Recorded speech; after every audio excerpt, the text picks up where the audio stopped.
Каждый день мы совершаем определенные действия, которые мы называем привычки. Они бывают полезные, а бывают вредные. И у каждого они свои. О многих из них мы уже говорили на моем канале. Но позвольте поделиться с вами моими простыми привычками и принципами, которые делают мою жизнь лучше. И сделают вашу, если вы включите их и в свою жизнь.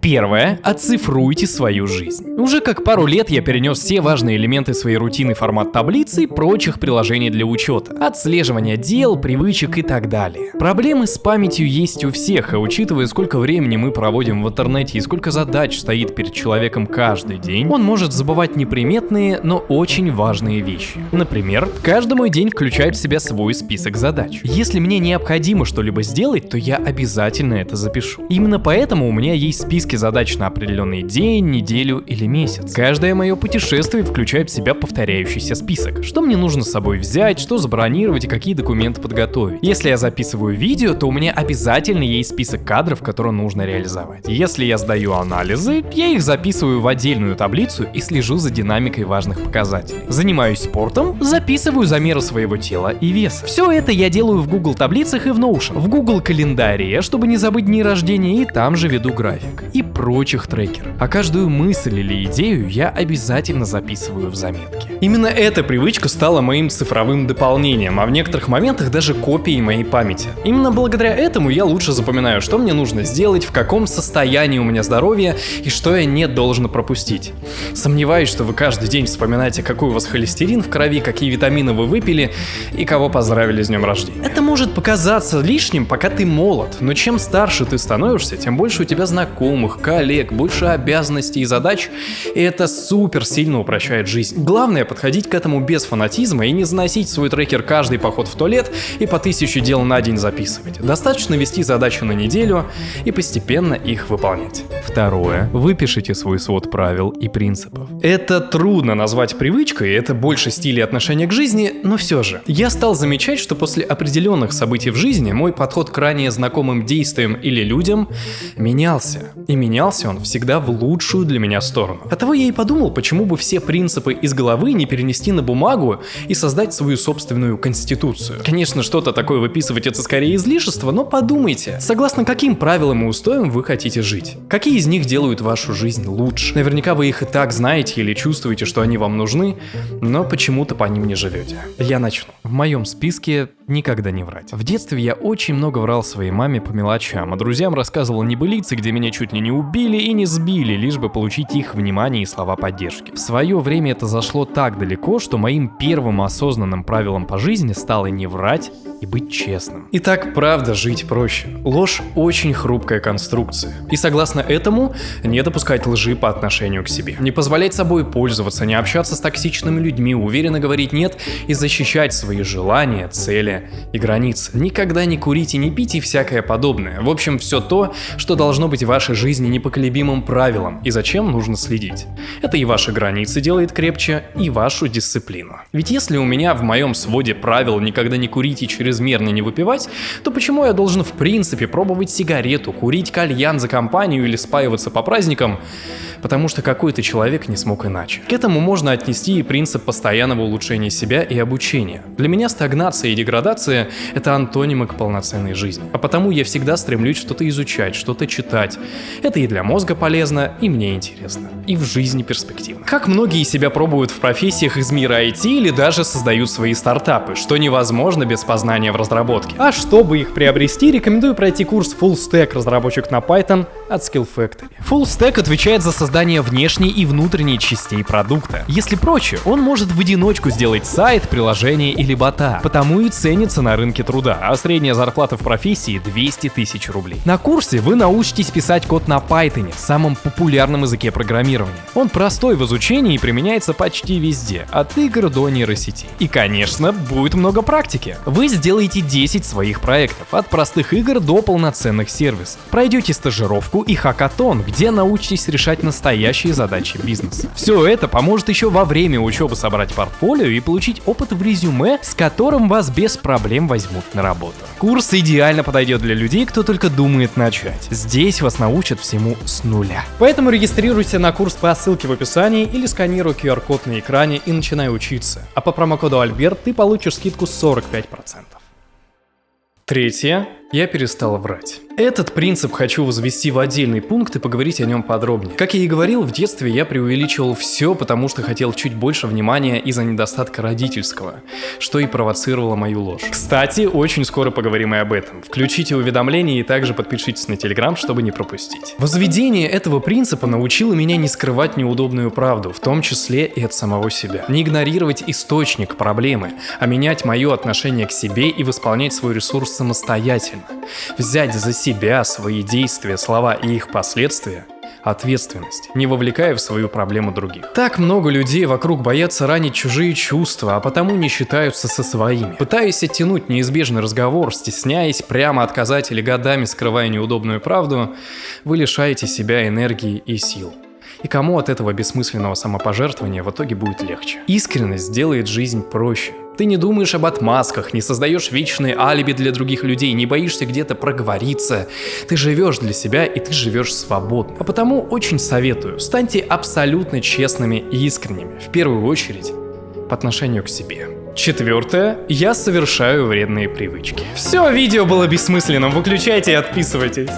Нет. Некоторые ложно воспринимают термины дофаминовый детокс, саморазвитие и мои слова в том числе, как агитацию на запрет жизни и любых развлечений.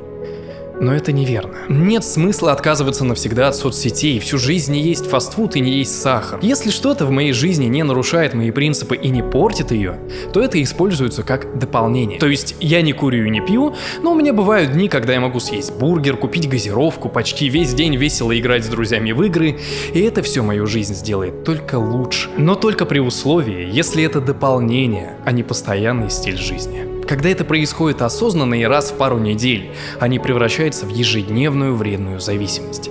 Когда мы этим не злоупотребляем. У всех разная философия, но моя про качество и свободу, а любая зависимость этому противоположность. Пятое. Я поставил ограничения на соцсети. А вечером так вовсе вставлю черно-белый фильтр, чтобы не было соблазна залипнуть на ленту из красочных видео. Мы давно перестали жить в мире, где социальные сети и развлечения были прекрасным дополнением к нашей настоящей жизни. Сейчас все больше людей в виртуальной среде проводят больше времени, чем в реальной. Наша среда становится все больше развлекательной.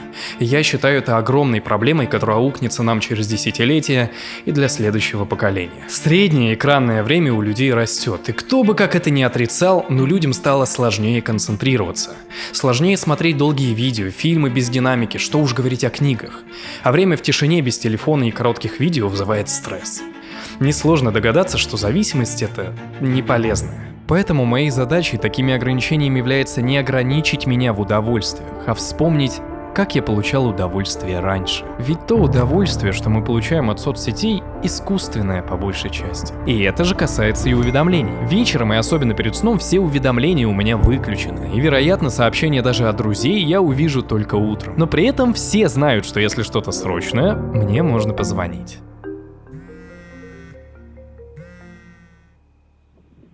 На связи. Я мужик голый сейчас. Опа. Шестое. Ведите соцсети. И нет, это никак не противоречит предыдущему пункту. Просто у многих произошла тотальная подмена понятий. Соцсети — это неплохо. Чрезмерное пустое листание ленты — вот что плохо. Для чего раньше мы заводили страницы в соцсетях? Чтобы общаться и разделять наши общие моменты. Это сейчас все соцсети превратились в вечные продажи, сторителлинги, куча экспертов и никакой души. У меня есть Инстаграм, и хоть он в большинстве своем выступает рабочим инструментом, ведь я блогер, веду я его для себя. Показываю свою жизнь, выкладываю фото и сторис с поездок, с друзьями, которых моя аудитория даже не знает, просто для того, чтобы это сохранить в памяти. Ведь это, по сути, бесплатное хранилище. У меня ни на одном внешнем диске не сохранилось столько, сколько в архивах сторис в Инстаграме. И я не к тому, тому, что нужно постоянно что-то выкладывать или жить телефоном, все снимать и не наслаждаться моментом, публикуя это сразу.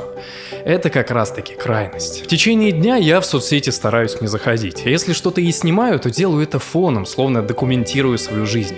А если и публикую, то в самом конце дня. Опять же, просто чтобы это воспоминание оцифровать и сохранить. Это могут посмотреть люди, а можно вообще сделать профиль закрытым и только для друзей. Соцсети были крайне полезной вещью до тех пор, пока их основной целью не стало захватить ваше внимание на максимально возможное время.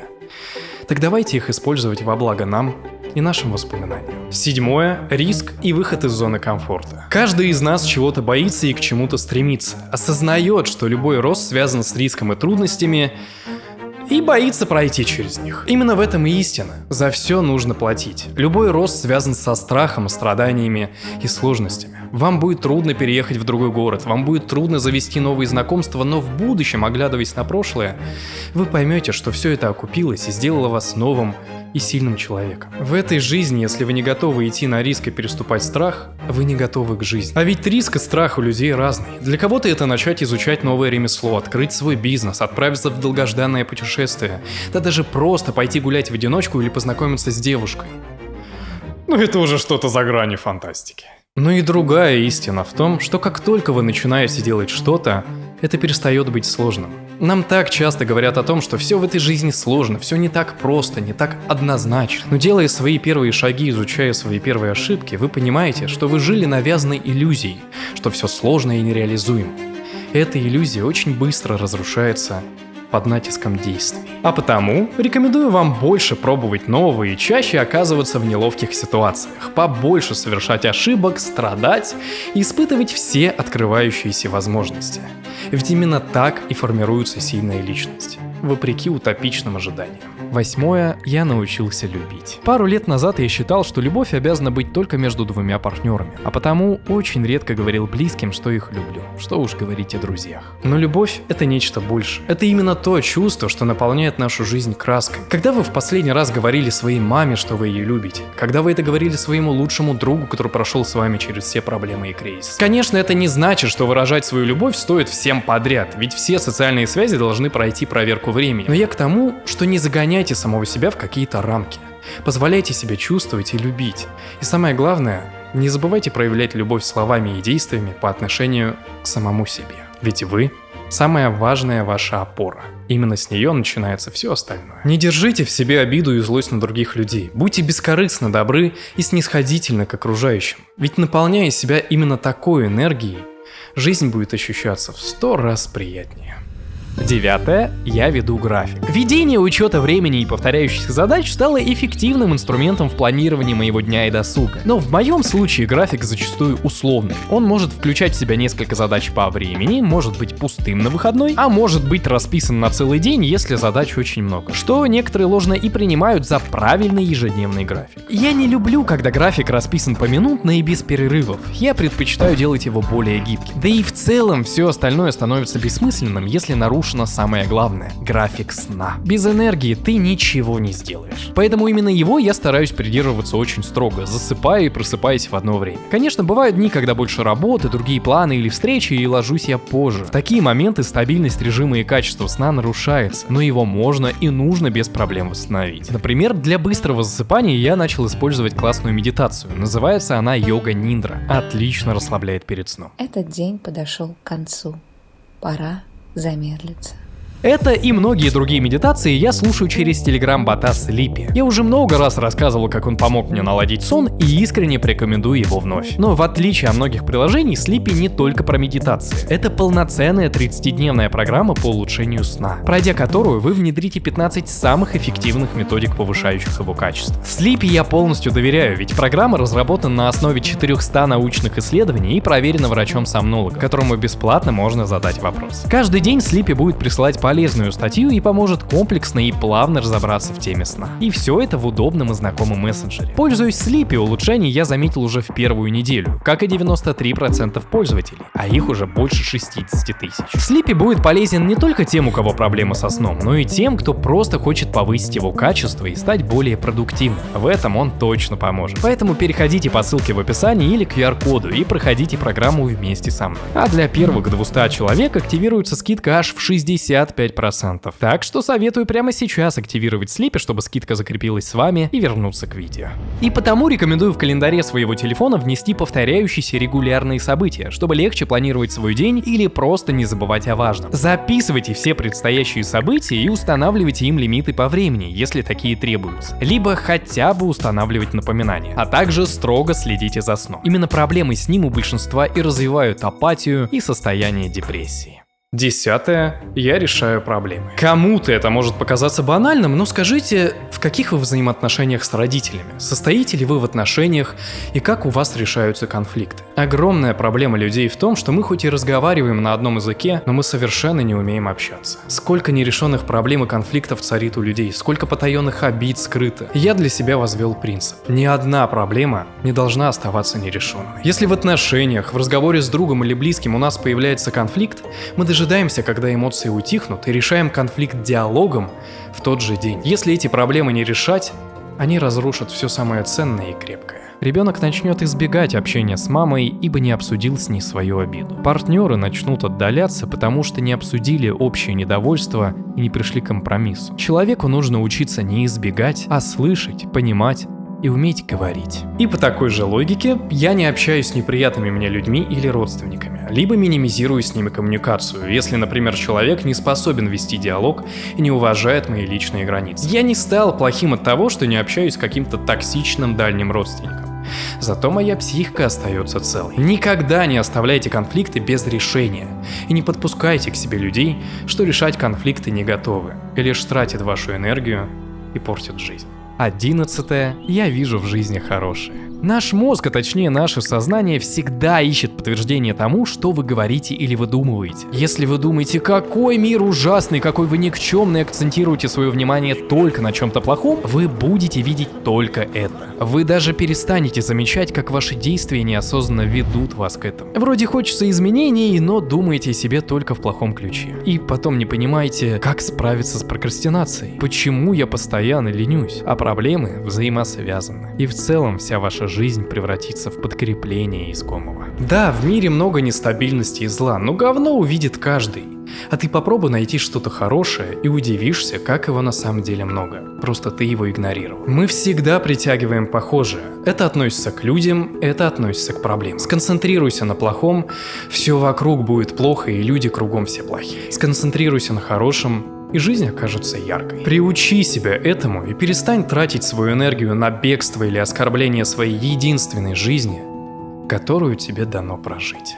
12. Я веду оценку своей жизни. Я оцениваю не только свое состояние, но и свое время и свою жизнь в равном эквиваленте. Я рассказывал в своем обучении по финансовой грамотности о таблице учета, и там же я внес изначально шуточный анализ. Сколько стоит мой день, мой час. И как только шутки про проституцию друзей закончились, это обрело важный практический смысл. В этой таблице я вижу, сколько стоит мое время, исходя из моего заработка. Эту таблицу, кстати, можете бесплатно скачать по ссылке в описании. Она очень полезна, ее легко настраивать. На основе ее я принимаю решение. Что-то вроде будет логичнее поехать на метро или на такси, поесть в кафе с большими наценками или приготовить еду дома. Может быть, я вообще живу в убыток своему времени, тратя лишь на обед все деньги за рабочий день. И фактически за долгие десятилетия ничего не зарабатываю и не откладываю. Но речь не только о деньгах. Хоть и такой подход поможет справиться с неразумными тратами. События в моей жизни тоже имеют свою разную ценность и поддаются анализу. Полезное обучение, приятные моменты, поездки, время с семьей и друзьями и стоят своих денег и бесценны сами по себе, ведь приносят пользу мне, моему настоящему и будущему. Инвестиция, воспоминания и опыт. А вот бесцельное листание ленты, постоянные игры, вредный образ жизни ничего не стоит и приносит моей жизни убыток. Опять же, речь про злоупотребление. За любую пользу я себя вознаграждаю, а за вред делаю себе штрафы. Условно, не куплю интересную мне игру или выделю себе меньше денег на свободные траты. Именно такой подход помогает мне отслеживать, сколько жизни и пользы в моих днях, насколько они наполнены, разнообразны и насколько они приносят мне искреннее удовольствие, а не создают лишевую иллюзию, в которой живут большинство из вас. 13. Я не привязываюсь к материальному. Вы знаете, что у меня очень мало вещей, я хожу всегда в одинаковой одежде, у меня мало друзей, и вся моя жизнь окружена идеей минимализма даже в штанах. Это шутка, не верьте, пожалуйста. Весь акцент в моей жизни уделяется формированию эмоций и воспоминаний. Мне никогда не хотелось забивать свою голову и свое жилье бессмысленными вещами и безделушками. Я покупаю только то, что в случае непредвиденной порчи или поломки смогу купить еще раз. Зачем мне в целом иметь вещь, которая будет стоить дороже моего времени, здоровья и покоя? Я никогда не пойму людей, которые готовы на все ради брендовых гаджетов или одежды. Никогда не пойму и тех, кто из-за них ссорится с близкими. Вещь на то и вещь, чтобы быть использованной. Она должна служить вам, а не вы ей. 14. Я сфокусирован на своей жизни. Многие из вас очень любят смотреть на других людей и думать о том, как мало вы добились по сравнению с ними. Но для вас не должно иметь значения, у кого лучше, ведь вы никогда не увидите всю картину. Я не обращаю внимания на чужой опыт, если он не способен меня чему-то научить. Люди гораздо приукрашивать или даже выдумывать чужие судьбы, навешивать ярлыки и обесценивать чужие достижения. Ему повезло, ему помогли, лишь бы оправдать отсутствие своих достижений и результатов. Даже если у кого-то старт в жизни был легче твоего, то какое тебе до этого дело? Ты живешь свою жизнь, а в ней есть только ты, твое упорство и вера в самого себя. И 15. Никогда не сдаваться. Если у меня появляется четко сформулированная цель и ориентир в жизни, назад пути уже нет. Я не смогу смириться с меньшим, и мне без разницы, сколько времени и попыток займет ее реализация. Если не сдаваться, учиться на ошибках, пробовать и продолжать действовать, то все получится. И это гораздо лучше, чем обрекать себя на жизнь из сожалений об упущенных возможностях. И если в жизни есть смысл, то он точно не в том, чтобы сдаваться. И в том, чтобы подписаться на канал и телеграм по ссылке в описании. И делать свою жизнь лучше и счастливее. А потому будьте счастливы. И всего хорошего.